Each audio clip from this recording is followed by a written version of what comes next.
Good morning, our viewers.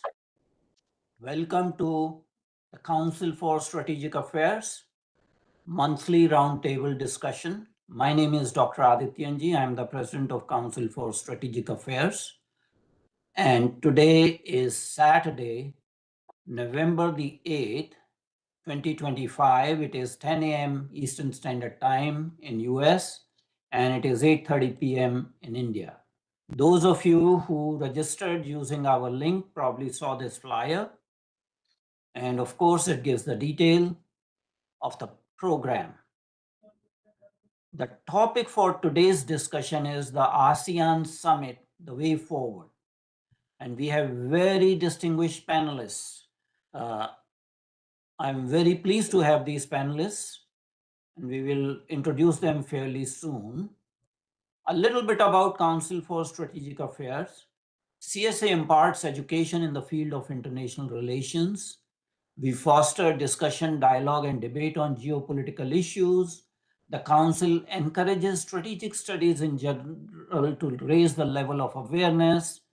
Council condemns terrorism in all its forms worldwide. CSA aims to contribute towards world peace and prosperity. Council for Strategic Affairs promotes people-to-people contacts and track-to diplomacy. Please subscribe, like, and share our YouTube channel. We are registered as a 501c3 organization with Internal Revenue Service in the United States, and we hope our US-based audience will support us financially. The link is there on the website. So we have a monthly roundtable discussion just like we have now today. We also have a distinguished monthly lecture by a domain expert. We have another feature which is a one-on-one interview called Strategically Speaking with Dr. Adityanjee. We organize symposia, meetings, and conferences. We promote publication of articles on geopolitics and related subjects. We do have a fellowship training program in strategic studies, and our current fellow is Harsh Sinha. From November 15, we'll be having a second fellow join us. Her name is Shubhi Malhotra. Again, please subscribe, like, and share our YouTube channel. And our US-based audience, please support us financially. So the topic is ASEAN Summit. This shows you the map of ASEAN, which is Association of Southeast Asian Nations. And this is Madam Veena Sikri, or rather I should say Ambassador Professor Veena Sikri. Madam is the founding trustee and convener of South Asia Women's Network, or SWAN. She is a proponent of harnessing the Nari Shakti. She was the vice chairperson of South Asia Foundation in New Delhi. She has served very distinguishably for 37 years as a career diplomat with IFS, including as High Commissioner for Bangladesh and Malaysia, Consul General in Hong Kong, Director General of ICCR, etc. She has held challenging and prestigious assignments at Indian embassies in Moscow, Kathmandu, Paris, permanent mission at the United Nations. After retiring from IFS, Madam Veena Sikri joined the academia as Professor of International Relations at Jamia Millia Islamia University. She was also visiting research fellow at Institute of Southeast Asia Studies in Singapore. And I am very happy to say she's a member of International Advisory Board of the Council for Strategic Affairs and has helped her quite a lot in various activities. And she has appeared multiple times on our platform. So welcome, Ma'am Veena Sikri. Our next speaker is Mr. Manish Chand. Manish Chand is founder, CEO of Center for Global India Insights, a think tank focused on international affairs and mapping India's rise as a global power.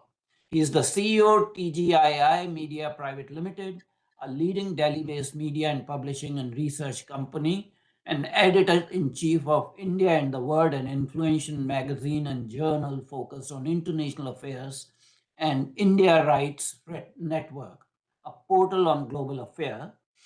His latest book is India's G20 Legacy, Shaping a New World. He has worked with leading think tanks, media organizations, and industry bodies.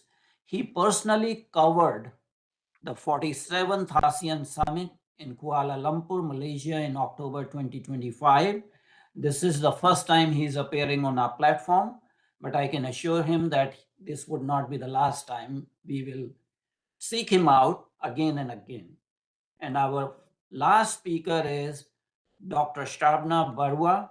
Dr. Barua is Associate Professor and Director of a Center of Southeast Asian Studies at the O.P. Jindal University in Haryana, India.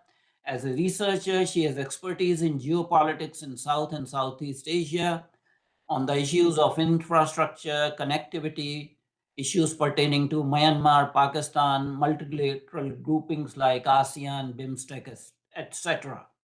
She's the co-editor of the book, India's Nuclear Titans, Biographical Tales. Previously, Dr. Barua worked as a research fellow at Indian Council of World Affairs, the think tank of Ministry of External Affairs. She was a faculty at the Department of Political Science in Hindu College, University of Delhi, where I also went for my pre-medical studies. She has also worked with think tanks such as Gateway House, Indian Council of Global Relations, Nepal Institute of International Cooperation and Engagement. She has published many articles, book reviews, web commentaries, op-ed pieces, book chapters, etc., etc. She has been on various national and international conferences, seminars, and TV shows. And again, this is her first time on our platform, but this would not be the last time. So let's come to the topic at hand, ASEAN Summit, the way forward. For just sake of background, ASEAN is an international organization that was established by governments of Indonesia, Malaysia, the Philippines, and Singapore and Thailand in 1967 to accelerate economic growth and promote peace and security in the region. Subsequently, other nations joined. Vietnam joined in 1995, Myanmar in 1997, and Laos in 1999. There were two organizations prior to ASEAN. They were not the forerunners, but they died. Everyone knows about SEATO and then Association of Southeast Asia. And those organizations were somewhat moribund that led to the formation of ASEAN. East Timor was given the membership of ASEAN during the 47th ASEAN Summit in October of 2025. So that nation became the 11th member of ASEAN just a couple of weeks ago. ASEAN region has a population of more than 700 million, a total area of 1.7 million kilometers, and a combined GDP of 3.62 trillion as of 2022. And again, for grounding, this shows the map of ASEAN, mainly the 10 countries, and this is the 11th country, East Timor, that got independence. A couple of housekeeping rules. Please mute yourself to avoid noise interference. Change your cell phone setting to vibration mode. Please do not interrupt our esteemed panelists. Only those members of audience who identify themselves openly will be allowed to ask questions. All the questions are moderated through the chat room. Please be very specific and precise in asking questions. Don't send detailed comments. The program is being live streamed on our YouTube channel and it will be available on our website later on. Again, please subscribe, like, and share our YouTube channel. And our audience based in US, kindly support us financially because we need your help in organizing these programs. So without further ado, I'm going to invite Madam Professor Ambassador Veena Sikri for her opening statement. All the panelists will give a 7 minutes opening statement, which will be followed by discussion, question and answer, and we will wrap up everything in 60 minutes time. So Madam Sikri, floor is yours. Thank you very much, Dr. Adityanjee, for inviting me to this very distinguished and important panel. It's always a pleasure to be with you on discussions. I've been here many times before. It's a pleasure and an honor to serve on the International Advisory Board of the CSA. So in all, I congratulate you for all your efforts and selecting these very subject and important and contemporarily relevant subjects for discussion. Today, we are talking about the ASEAN India Summit held recently in Kuala Lumpur. And I must say at the outset that this formation of the East Asia Summit, of the summit between ASEAN and certain key countries, happened exactly 20 years ago at 2005. And at that time, in fact, I was High Commissioner in Malaysia, so it was a very significant moment. And it's very interesting. There's a strong personal recollection of this, but at that very time, Ambassador Rajiv Sikri was Secretary East in the Ministry of External Affairs. And this whole thing was happening, India was, the only non-Asia Pacific, that time it was non-Asia Pacific country, but here it is, now we're looking at the Indo-Pacific. And, all the others that were invited, that were considering to be invited, there was China, Japan, South Korea, New Zealand and Australia. Even USA and Russia were not in the list at that time. They were invited later to join this East Asia Summit a few years later. So it was a very significant moment when India, for the first time, was included in an East Asian grouping. And we have been very active and prominent in this forum ever since. 10 years after the East Asia Summit started, we had the ADMM starting, the ASEAN Defense Ministers meeting. And soon there was an ASEAN Defense Ministers meeting plus, which is all the East Asia Summit partners also came and joined. So these two groups of meetings together, and both were held in Kuala Lumpur at the time of the East Asia Summit. So the coming together of these two meetings is of great strategic relevance for, I think, the future of the Indo-Pacific and the future of India's Act East foreign policy. So I think that we have to look at both of these together. I think one of the most important aspects that I'd like to highlight when we start discussing the India ASEAN Summit and India's participation is Prime Minister Modi's virtual address to the summit. And in this virtual address, I'd like to first pick on this key sentence that he said, that the 21st century is the century of India and ASEAN. So his definition of the 21st century as a century of India and ASEAN is very significant, because everybody talks about 21st century being the Asian century. That's something that is very well known. But our Prime Minister has now narrowed this down to the century of India and ASEAN. This is very significant. And to this, I'd like to add what our Prime Minister said. Prime Minister Modi had said in 2018 in Singapore, also similar. And he said at that time that the Asia of rivalry will hold us all back. The Asia of cooperation will shape this century. So he began with that statement in 2018, and this time he has brought it down specifically to saying that the 21st century is the India-ASEAN century. So the centrality of this multipolar grouping, this multilateral grouping, which brings in many aspects into it, is really significant, and I think we have to remember that. The second focus of our Prime Minister's speech and of our Defense Minister's speech at the ADMM, at the ASEAN Defense Ministers meeting collectively, was on the Indo-Pacific itself. I think that is very important, and the concept of Mahasagar. India had much earlier, again, our Prime Minister had given this concept of Sagar, security and growth for all in the region. That was the one of security, of the Indo-Pacific. Now it has been developed further into Mahasagar, mutual and holistic advancement for security and growth for all in the region. So this question of mutuality, this question of doing it together, and it has to be holistic. So when you talk about security, it has to be holistic. This is the most important thing. And our Prime Minister focused on it in the speech. And in the immediate aftermath of the programs that we have for the India-ASEAN cooperation that have been highlighted, the maritime aspect holds a very central role, because we are going to have a maritime heritage festival at Lothal in Gujarat. We are going to have the India-ASEAN Maritime Security Conference.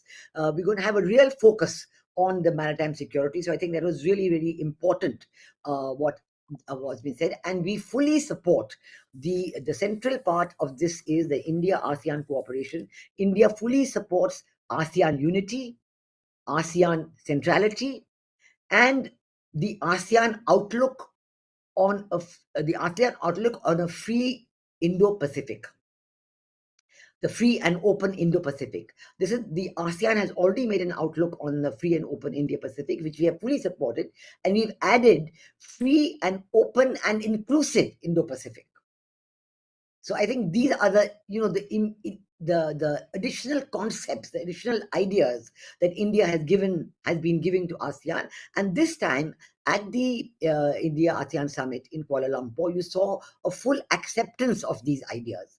In fact, you know that the Philippines is the coordinator country for India in ASEAN, and their president has spoken very well about how ASEAN looks to India at every point for any solutions to their problems. So they look upon India as a very significant partner country for solving all their problems.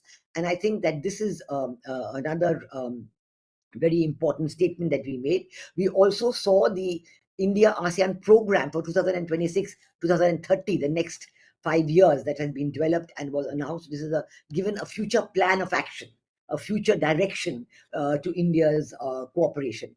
And we also, our Prime Minister also focused that, ASEAN has a community outlook, a community plan that they have developed for achieving by 2045.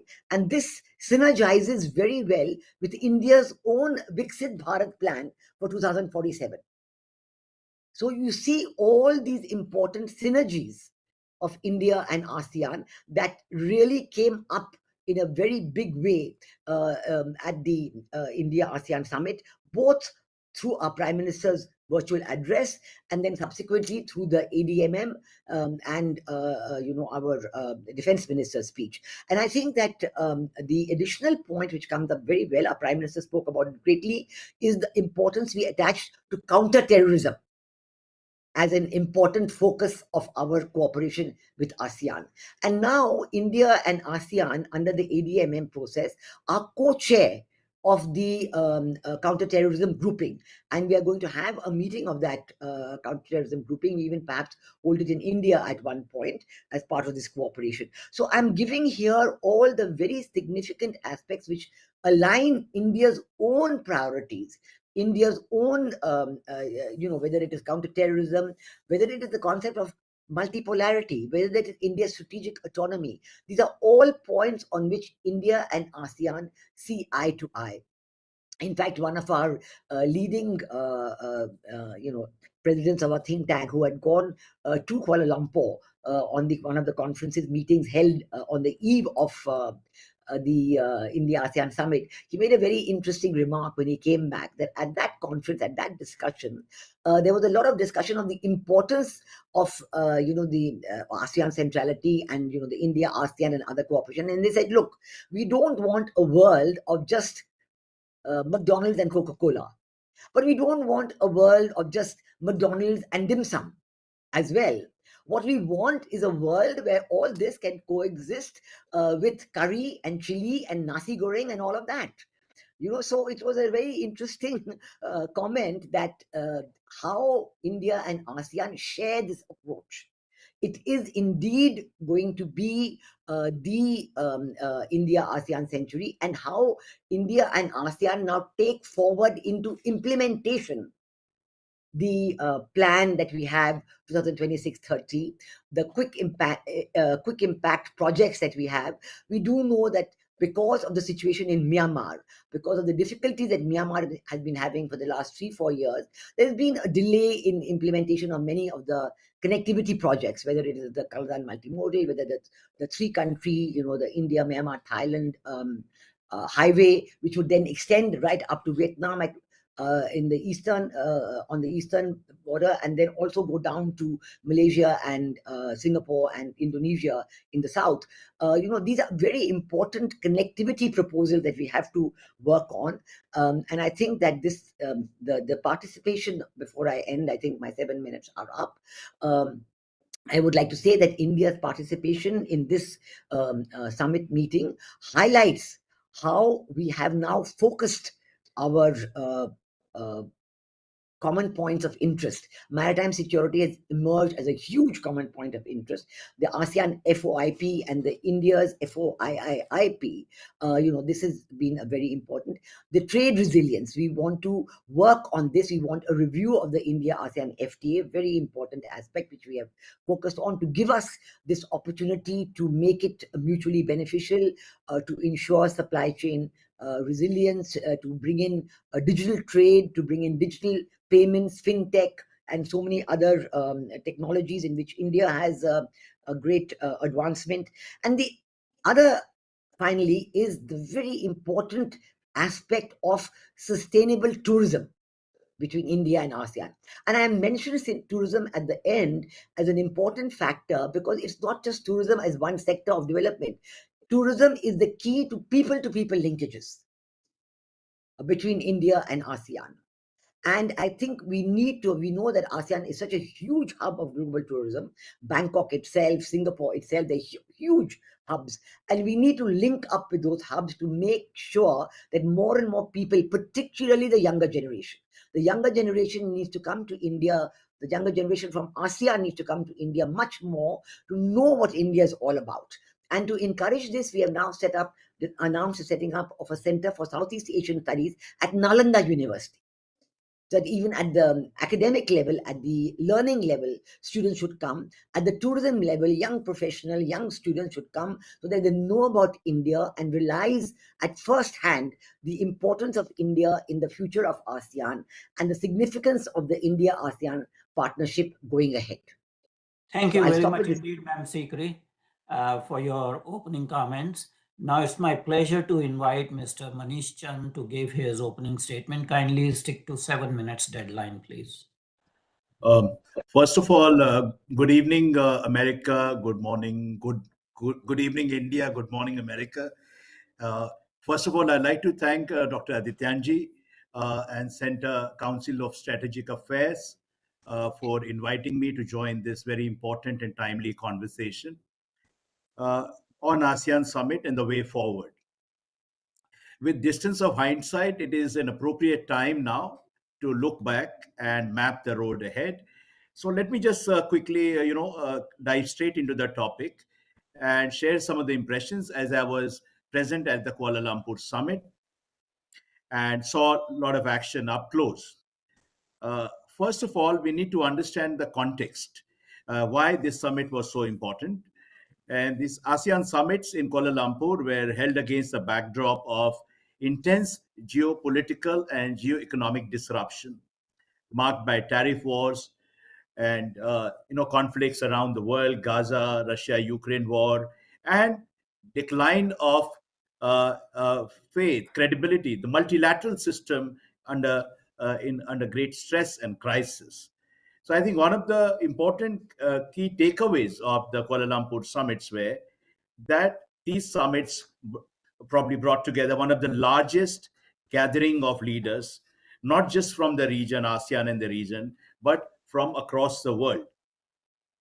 And the summits were held under the theme of inclusivity and sustainability, and just the right buzzwords, not the buzzword, but what we need in these crisis ridden times.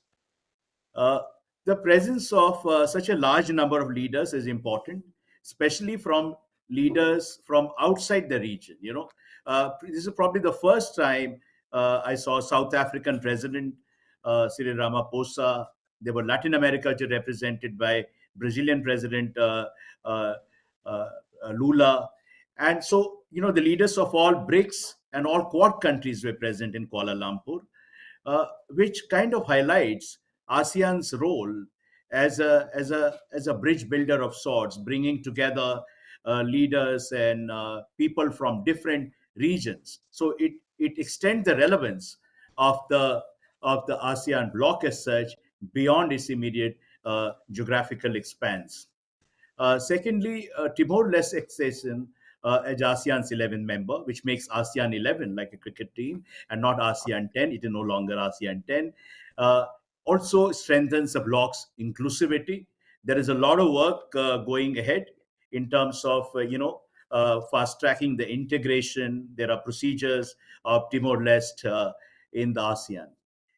The third thing, this time around in the Kuala Lumpur summit, uh, the summits highlighted ASEAN's role as a peacemaker and bridge builder. The signing of the Kuala Lumpur Accord between Thailand and Cambodia in the presence of US President Donald Trump and Malaysian Prime Minister Anwar Ibrahim was not just a captivating photo op, but it also underlined that the region needs more such initiatives to shape a narrative of peace and opportunity. Fourth, and this is an important point, that it was in many ways the Trump moment for ASEAN.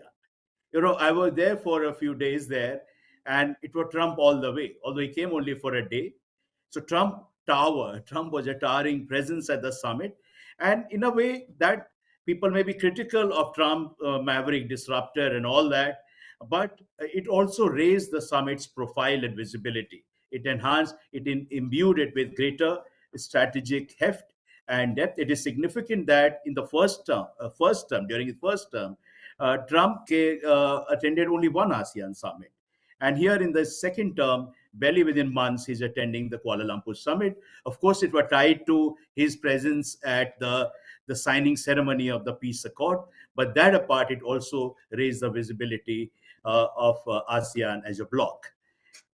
And last, which is just a way of, and of course, talk about India's role, India's participation. And here, of course, Ambassador Veena Sikri has laid out, the canvas. She has culled out really important, significant points. So I would not dwell too much on that. But I just wanted to say that, the leaders' summits are held to bring the leaders together. Because of logistical constraints, timing constraints, Prime Minister Narendra Modi could not be physically present. In a way, for whatever reason he may not have been there, it detracted the focus away from India and it provided platform to others. There was some disappointment. I spoke to a lot of diplomats at Prime Minister being not there. Of course, he made up for this by giving a very terse and impactful virtual address, in which he underscored the importance of ASEAN for India. And of course, his famous one line, which emerged from the summit, the century of India and ASEAN, a slight shift from, our earlier formulation about an Asian century. So yes, he did make up in his speech. He also unveiled some new initiatives, quick impact projects for Timor-Leste and others. On cultural front, the setting up of Center for South Asian Studies and all that. But talking to different people in Kuala Lumpur, I got the impression that India has to really raise its profile in the region. We have promised much, and there's a sense that since it is a critical discussion, there is a kind of delivery deficit. We need to step up on connectivity projects. Some projects have been going on for decades and are yet to see fruition. It's time to step up, to raise our game, so to speak. And there is also some good news, on, for example, India-ASEAN FTA, or, ITIGA, what is called. Both Indian side, External Affairs Jai Shankar represented India at the summit. And he participated in the virtual discussion after Prime Minister's address. And Anwar Ibrahim himself said there has been tangible progress. So there is good news to report on that. I think this review process is very important. It has been going on for some time, but it is absolutely important to fast track that review, and so that the full potential of ASEAN and India economic partnership is realized. Now, very briefly, I will come to the next steps. When we are talking about the next steps for ASEAN as a grouping is also to move beyond declarations to concrete actions, to translate declarations into actions, and there is a deficit there. And some ambitious initiatives were taken at the Kuala Lumpur summit. Most important, Kuala Lumpur Accord, Thailand, Cambodia. There is still a lot of work to be done there, and hope the peace prevails and it is implemented in letter and spirit. Also on Myanmar, the progress has been slow, and in that respect, Kuala Lumpur summit was not a great success, and it did not register significant progress. 5-point consensus needs to be taken forward, and Myanmar will occupy the region and ASEAN's attention in months to come. Now, moving on to the next, which is the Philippines presidency of Can you please Chair. conclude in a minute? Just 1 minute. So, the point is that as we move ahead and you look ahead to the next few months, this whole vision of India and ASEAN as the century of India and ASEAN needs to be realized. We need to be more proactive on maritime security, and an area in which India can make a significant contribution. On South China Sea, we will see greater activism under Philippine chairship. So there is a lot of action waiting to happen, and ASEAN as a bloc and India-ASEAN partnership is set to grow stronger in days to come. Thank you. Thank you very much indeed, Mr. Manish Chand. And now my honor to invite Professor Shrabana Barua. Kindly unmute yourself. The platform is yours. Please stay to the time limit of 7 minutes so that we can have discussion afterwards. Thank you. Thank you to Dr. Adityanjee and CSA for inviting me. And like he said, it's my first time, so pardon me if there are any mistakes, but I'll keep it brief. I'll just stick to two parts. First part is because this is about ASEAN Summit Way Forward. So I'll speak about some of the agendas which my panelists have already touched upon. And second part, of course, the India-ASEAN and how we can go ahead in the near future.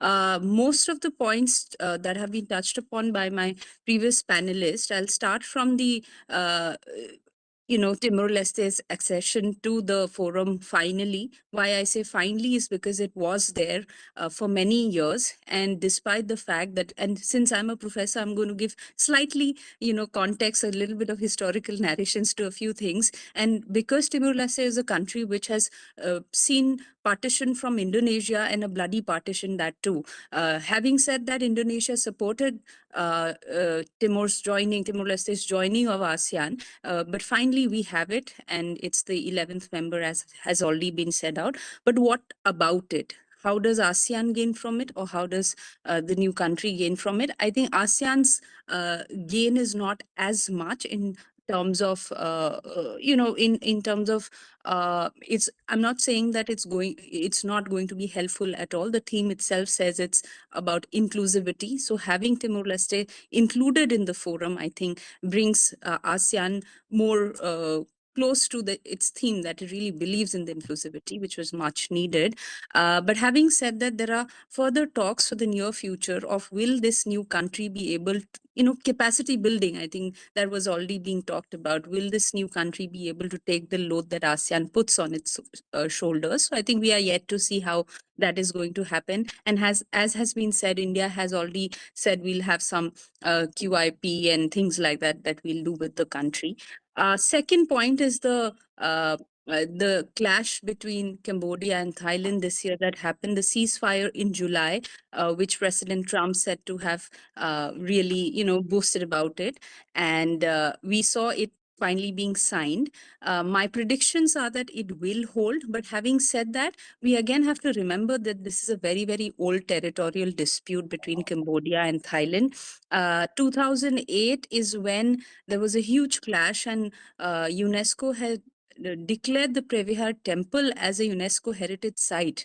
And today we have come to a position where there is a ceasefire and there's an agreement. So as has been said again, that we are hopeful, however, that this is going to hold, and there's already declaration that, the arms and ammunition that was put on the 800-kilometer border, and they're going to go back and all of that. So we are slightly hopeful on that front. The third on the agenda, again, has been touched upon is Myanmar.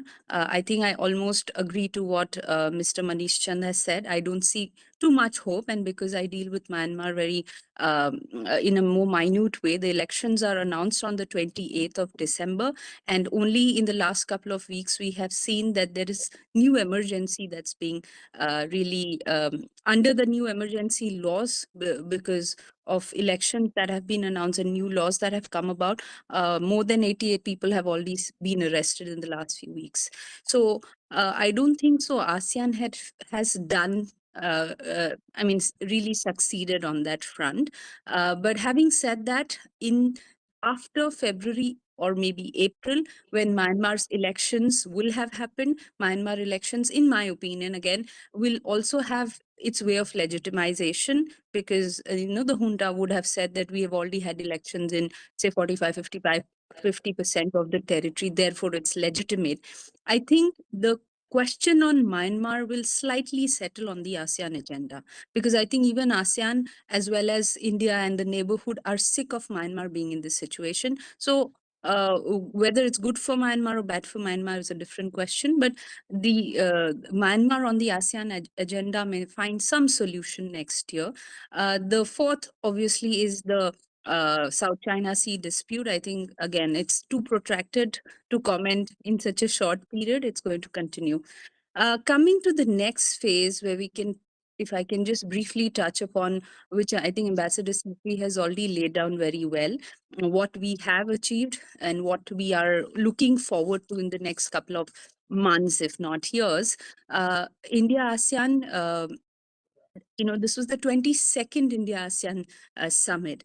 But parallelly, if you put a list, we see China and Japan having its 28th China ASEAN Summit, 28th Japan ASEAN Summit. So as a scholar, I think it's important to follow how they are progressing, and we are the 22nd, and of course there are many other countries. Say it's the 5th for Australia, it's only the 5th for Australia, so that we have a pathway for the future. But even if we compare the documents from last year, 2025 October, when Prime Minister Modi talked about 10 points and gave, 10th year of Act East policy, giving 10 points and 10 suggestions. I'm going to talk about two of them and see how they have progressed or not. One was the FTA. He was assuming that by the end of this year, we would have finished off with the FTA. And as Mr. Chand has said that, we are seeing some hopes there. In my opinion, I think that's too slow. I would have expected slightly better results. And I also feel that Prime Minister Modi's absence or presence rather could have pushed that, which is a lost opportunity in my humble opinion. The second is, as Ambassador Sikri has said, 2025 was the year of tourism. And I think as Nalanda has been mentioned, and as a true professor, I would say that, there is a ASEAN India network of universities, and Nalanda is the nodal university for that. I would push forward for Jindal Global University also, say, for instance, to be considered, because we do have a lot of people coming in from Southeast Asia every now and then through different programs and different activities that we do with them. So my point is the people-to-people connections have to expand. So new nodal agencies, or depending on how much capacity we have. So we have to consider expansion on that front. But also, as has been mentioned, this year is the year of maritime cooperation. I think that is a future for India-ASEAN, and we have rightly put this year or the next year as that of maritime cooperation, particularly because our comprehensive strategic partnership with the Philippines has, culminated this year. We may have many strategic partnerships, comprehensive partnership, but for the Philippines, India is the 5th. So, and Philippines is the next chair. So I think that's a very good ground for collaboration in the next couple of years. The other 2 or 3 area, if I'm to identify, I think one is to do with the disaster relief and things like that we have repeatedly been saying. We have declared collaborations with the AHA Center, for instance. I think that's a very good way to move forward. The other is also energy, particularly renewable energy. And India is really pushing its case for the International Solar Alliance also in Southeast Asia. So I think these are points of progress. And lastly, I would also say that, last year when we were talking, one of the 10 points that Prime Minister Modi mentioned was celebrating a 10th year of Act East policy. And within that, he said we should bring about different festivals, including startup festivals. And I think India has a lot of startups that we forget to identify, and many of those are in Southeast Asia. So I think some of these areas that don't get the limelight, but a lot of work can really happen. These are, in my opinion, these are the way we can really go forward with ASEAN. So I'll stop there and I'll be happy to take further questions. Thank you. Thank you very much indeed, Professor Barua.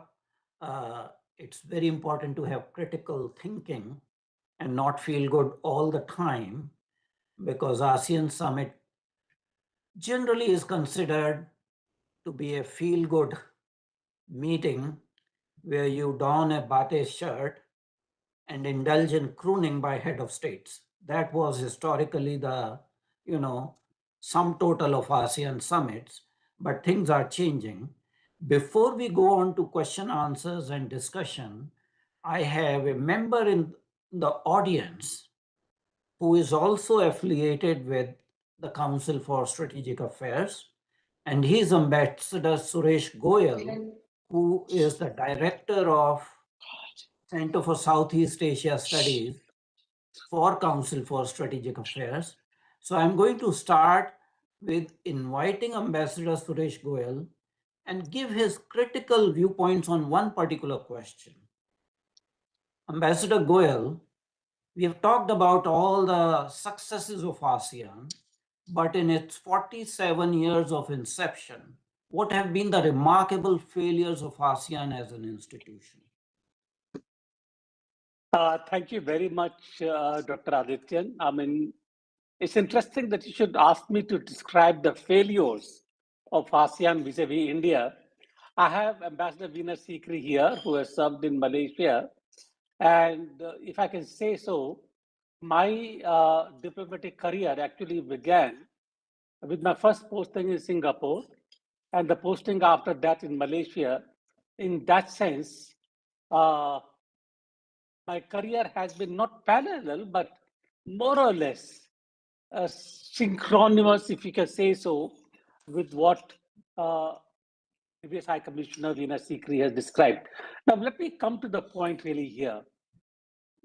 I mean, we have been talking about what do we want from ASEAN.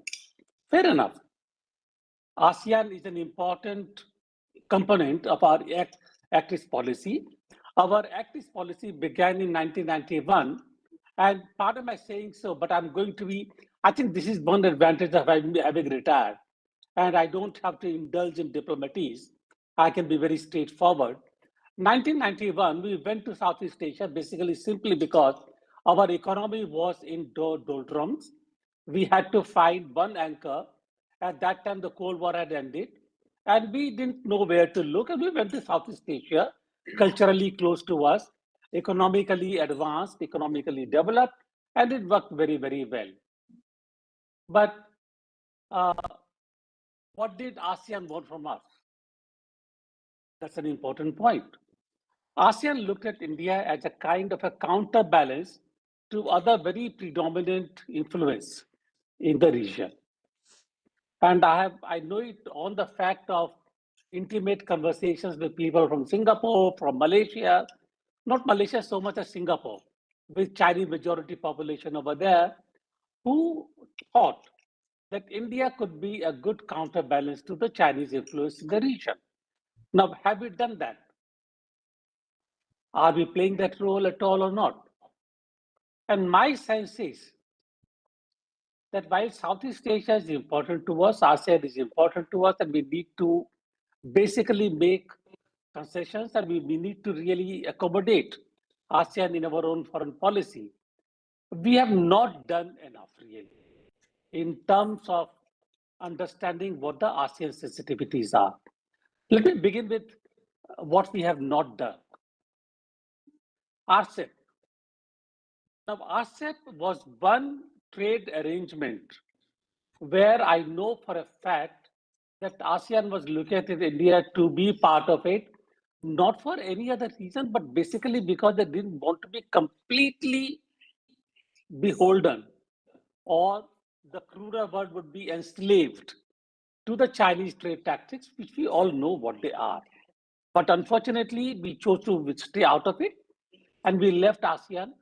The fact is that today, ASEAN-India trade is mostly driven by what China does in ASEAN through RCEP. Okay, we go beyond RCEP. This time, the summit. We chose to stay out of the summit. For what? There are many speculations. I will not really go into that. All members in the panel, they know it very well. But did we have to? Or should we have confronted the dragon? Or should we have confronted the elephant in the room? If we are strong enough, we should have. We should have be an anchor of assurance to the ASEAN that we are there as an anchor of security for the ASEAN countries. We couldn't do that. So what I'm saying here, Dr. Adityan and my very respected colleague, Ambassador Sikri, who I'm sure is not happy with what I'm saying, but the fact is that we have missed on a good opportunity to be really telling the ASEAN countries that we are there when you need us. We are your partners in the circumstances. We didn't do that. Now, what is the way forward?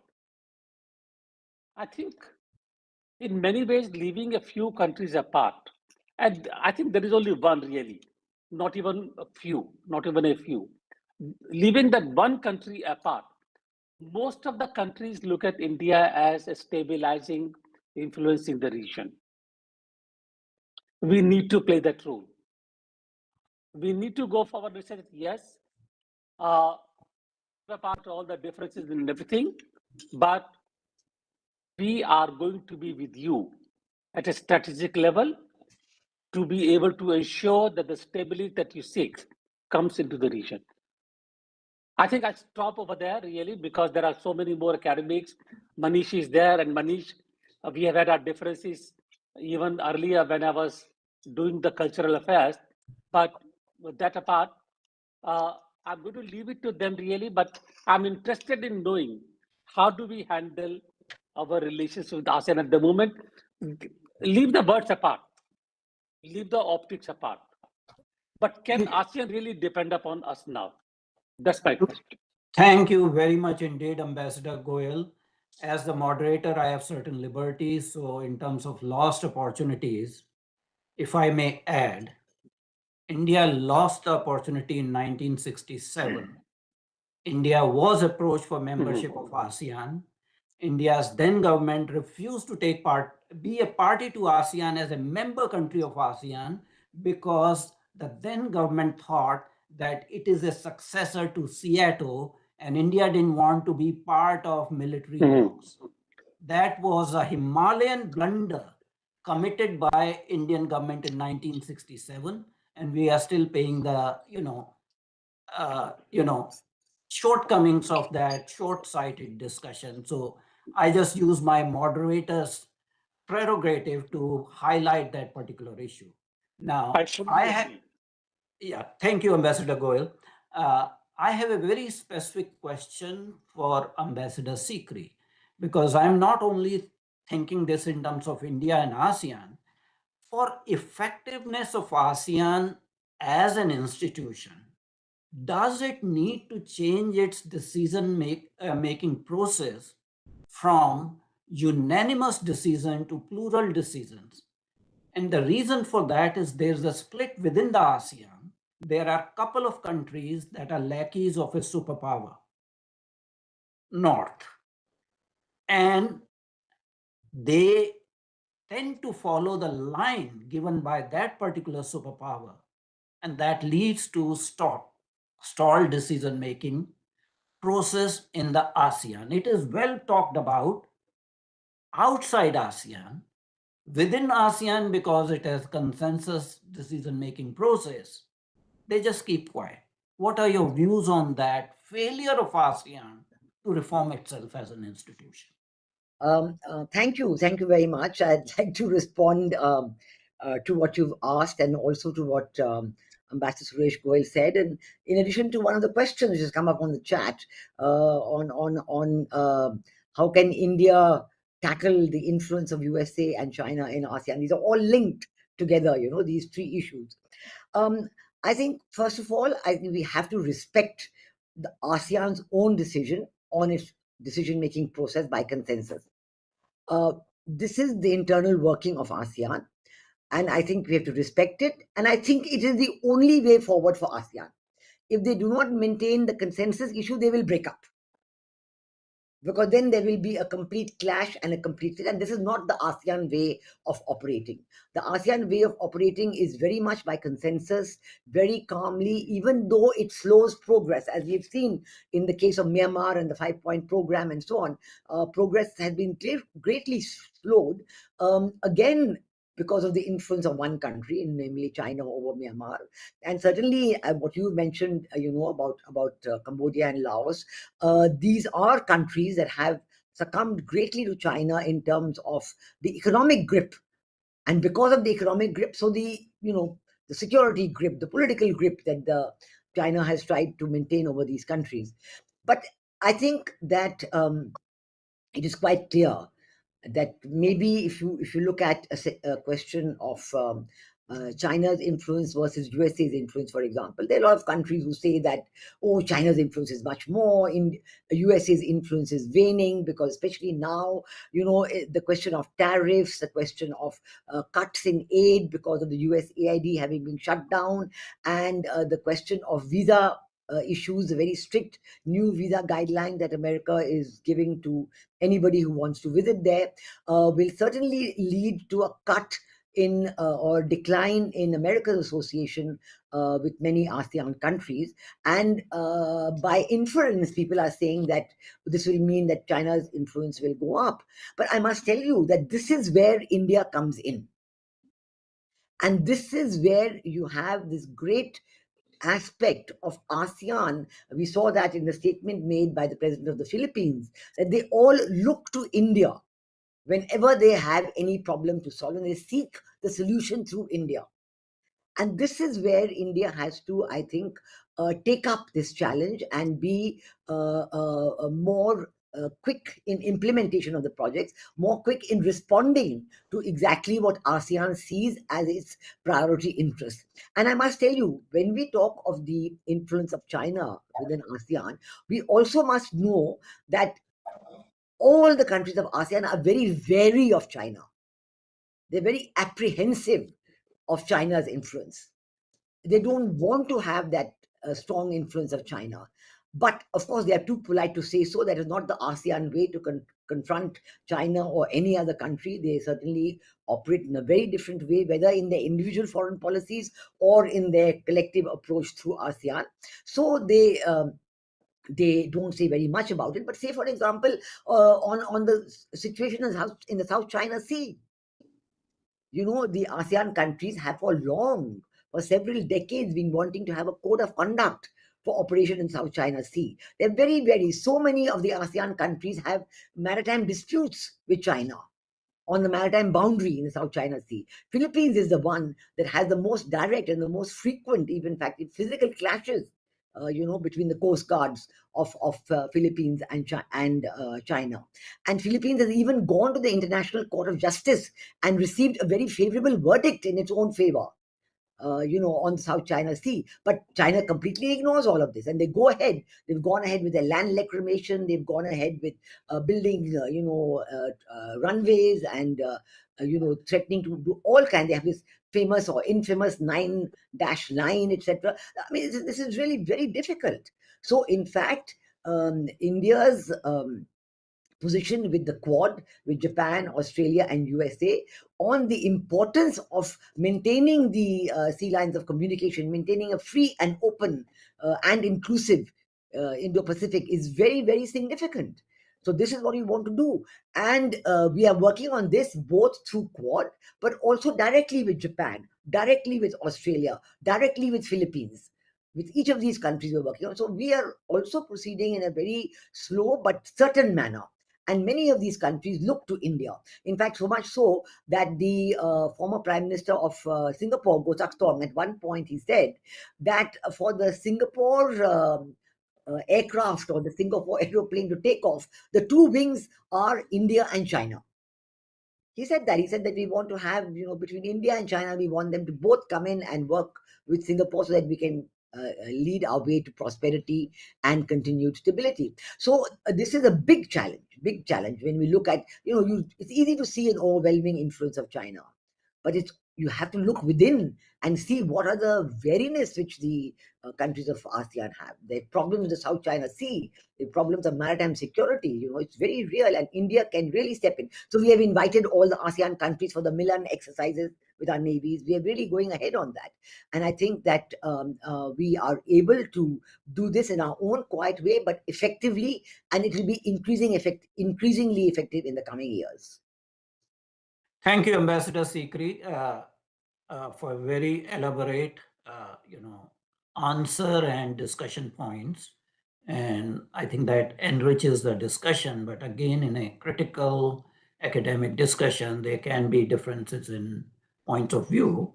My next question goes to Professor Shrabana Barua. Professor Barua, Ambassador Goel talked about India, we have focused on what India, wants from ASEAN, but India has not been able to reciprocate to ASEAN in certain ways. And the failure was mentioned in terms of RCEP. Apart from RCEP, are there any other areas where ASEAN has actually not been responsive to Indian concerns? Because it's a bilateral thing, historically. Right. Especially if you look at APEC, none of the ASEAN countries, which are also members of APEC, supported India's inclusion into APEC. As an academic, can you look at this particular issue critically, that ASEAN traditionally has not counted India as it is doing it now? And that is also leading to some of the issues. Thank you. In fact, a very, very interesting question. But let me pick up from the point where Ambassador Goel talked about, as well as you talked about, particularly Dr. Adityanjee, you said that we have missed a train in history in the past. Let me also talk about Bangladesh wanting to be in that train at that time as well. And India said no, and Bangladesh said we want to be a part of ASEAN. They were rejected. We were, called in, and we apparently, as you said, we've missed the train. But coming to the next question of whether it is ASEAN also that has really failed us at times, to put it very simply. I think there is always, if it's a bilateral relationship, I really hold the ASEAN-India bilateral relationship, leaving apart country-wise relationship, but ASEAN India, I do hold it in very high regard, and that is why me individually also, like has been mentioned, I was disappointed when Prime Minister Modi didn't show up physically for whatever reasons. I think, as I mentioned, the FTA, like he said himself in the last summit, that we should complete, and that's something that to answer your question directly, I think the FTA itself, there have been multiple reviews. Now, if you look at individually countries, for instance, we have had a SECA with Singapore. The rates of tariffs, if you look at, and this is goods, we are talking about the goods. If you look at that, I think there ASEAN is dragging its feet. It's already, the debate is already there that many of these countries are not really putting this to a close. And I think India really wants that to finish. But particularly if you look at Singapore, the tariff rates that have already been there bilaterally, they are just rather being repeated at the ASEAN level. So technically, we are not really gaining anything much in that. I mean, again, I'm not an economist, but nevertheless, point is things are just being repeated and the feet are being dragged on the FTA review process, in my opinion, which can be said that we should try and close it. And this is why I said if our prime minister would have pushed it this year, though of course our EM was there and he talked about other things. So that's one current example of how I think there is a little bit of a tussle.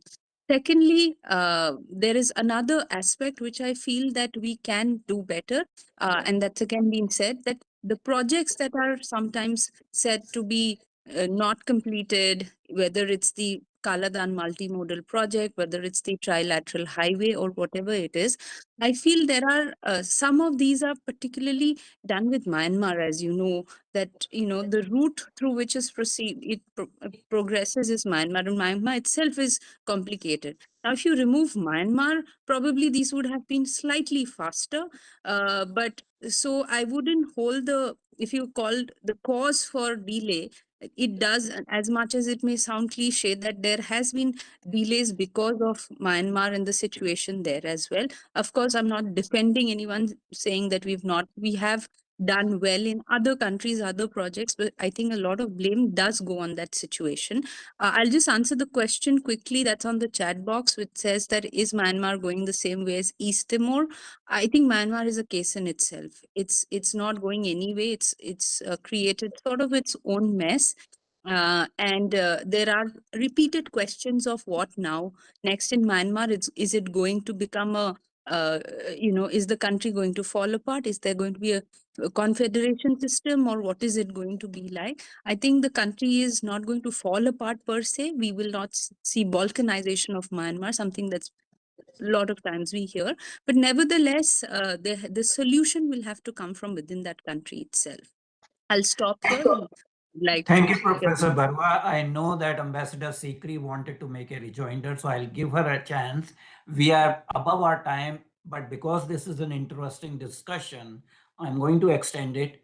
So I'll give the platform to Ambassador Sikri. She wanted to make a point. Yeah, thank you. I just wanted to say very clearly that I think that our Prime Minister, could not go for his own internal considerations. That's absolutely fine. I think the respect that he got, even though he was not there, was tremendous because, even what the President of the Philippines said, and the way in which the Prime Minister of Malaysia immediately accommodated by allowing Prime Minister Modi to address the summit virtually. There was also a tremendous gesture, and there's been excellent bilateral relations between India and Malaysia, India and Philippines, India and Singapore, and these are what we have to develop. Now, I think this question about whether ASEAN not wanting India, no, I think that's not true at all. As you said yourself, that at one time we were actually invited to join, and we didn't do it because of our own strategic autonomy considerations, and those have become more and more valid as time has gone on.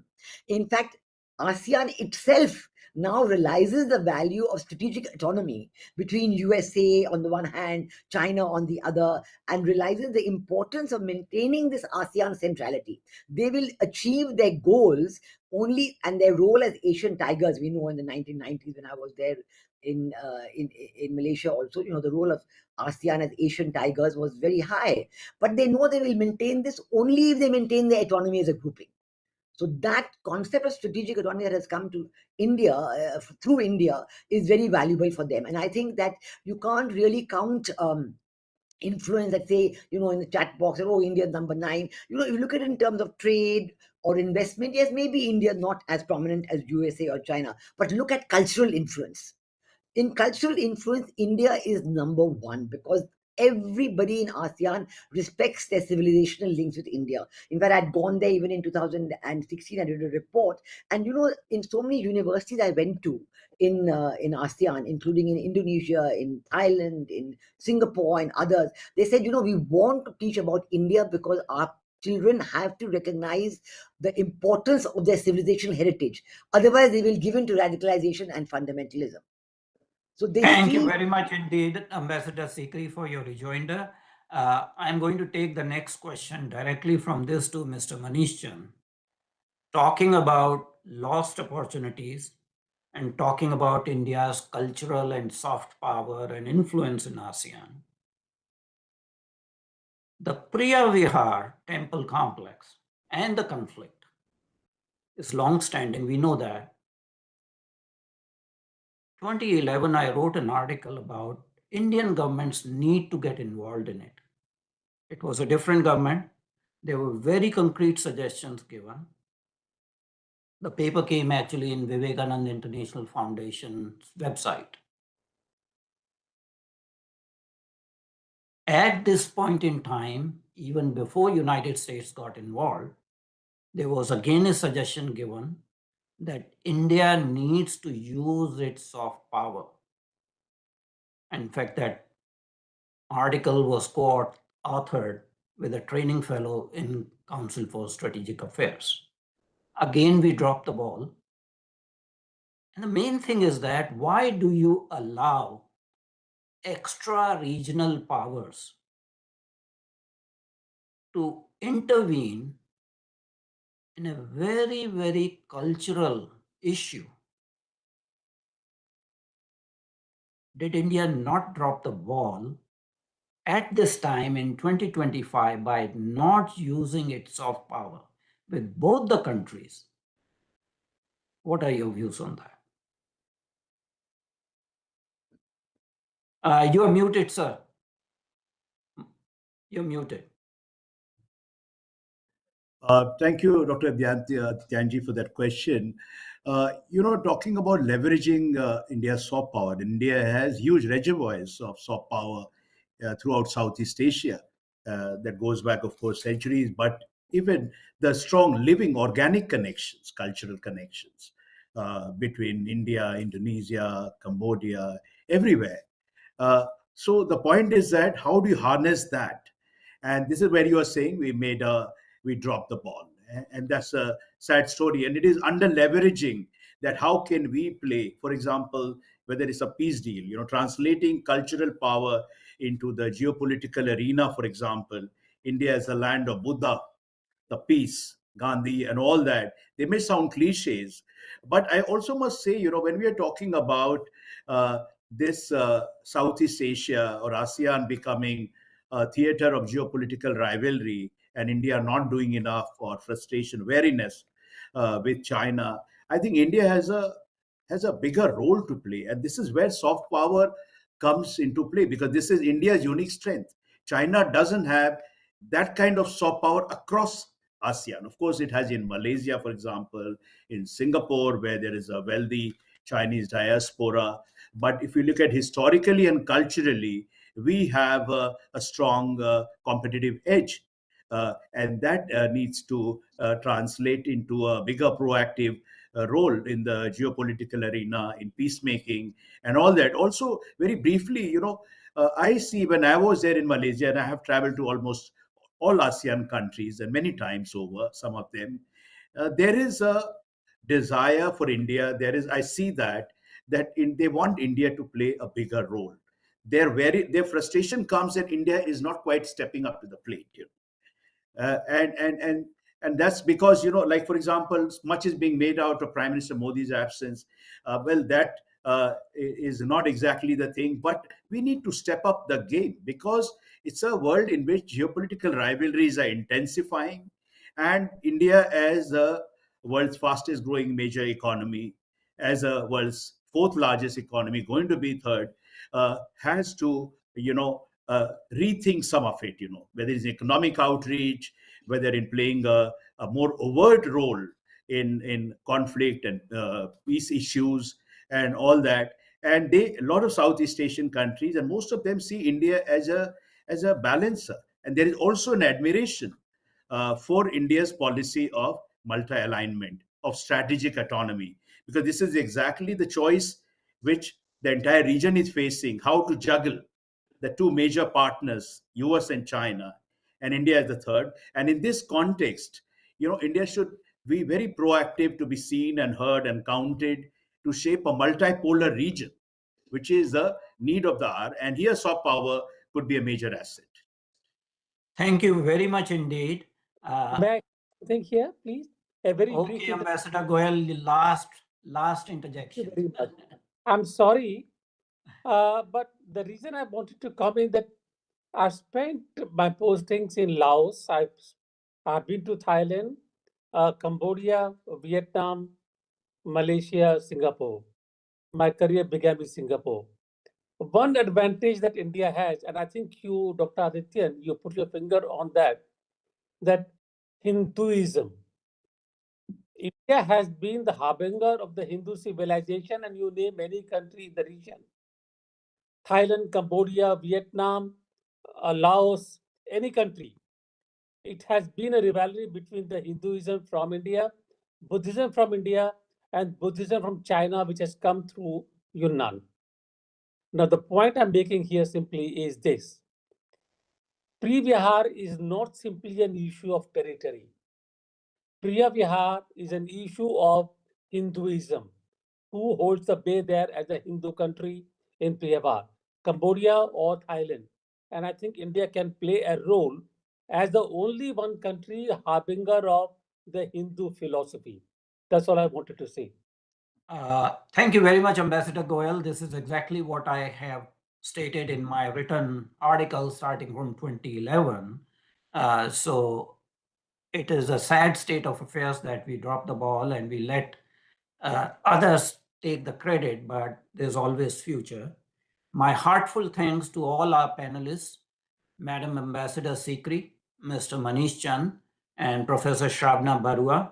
My thanks also to Ambassador Goyal, who, despite being in the audience, was kind and gracious enough to give his pearls of wisdom to us on this particular platform. In an objective academic discussion, sometimes there are passions, there are moments of heat, and we are not going to be all, in agreement. But these objective discussions and different viewpoints actually give us the light for the future progress. Because if we do not critically evaluate our own performance, whether from India's side or from ASEAN side, I think there's a scope for improvement on both the parties.